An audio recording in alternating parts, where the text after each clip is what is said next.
സീസണായിട്ട് നമ്മുടെ നാട്ടിൽ പണിക്ക് വന്നത്. അപ്പോൾ ഇവരുടെ എന്തോ വിലപിടിപ്പുള്ള സാധനം ഏതോ നായിൻ്റെ മുൻ കയറി അടിച്ചുകൊണ്ടുപോയി. മോനോ മോളോ. അപ്പോഴേക്കും ദേ ഇവിടെ കുളിസി നടക്കുന്നത് സർക്കാർ ചെലവിൽ. അങ്ങനെ ആ കുളിസിയും കണ്ടുകൊണ്ടിരുന്നപ്പോൾ ആലപ്പുഴ എത്തി, അമ്പലപ്പുഴ എത്തി.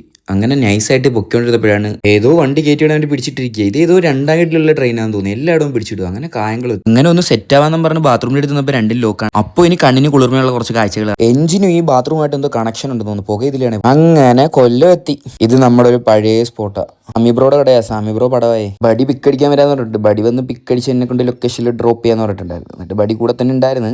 അങ്ങനെ അത് തീർത്ത് നിന്നപ്പോഴാണ് കൊല്ലത്ത് നിർത്തിയില്ല. അപ്പൊ തന്നെ പറഞ്ഞു എറണാകുളത്തോട്ട് ഇവിടെ നിൽക്കണ്ട, നീയാണല്ലോ കോടതി പോടാ മോനെ. ഞാൻ എന്റെ ചെക്കനും ഒരു ബൈ പറഞ്ഞ് നേരെ ട്രെയിനിൽ കയറി. ഒന്ന് കുത്തിയിടുന്ന എവിടെയെങ്കിലും ഒന്ന് കിടക്കും. കുറച്ചു നേരം കിടന്ന് മതിയായപ്പോൾ താഴെ ഇറങ്ങി. ഇവരെല്ലാം നോക്കി. എല്ലാവരും ഉറക്കത്തിന്റെ അന്ധകാരത്തിലാണ്. ഇപ്പൊ കൊണ്ട് എത്തിക്കോ ആവോ. സൗത്ത് ഇറങ്ങേണ്ട നോർത്ത് ഇറങ്ങിയിട്ടുണ്ട്. ഓഫറും കഥവായി.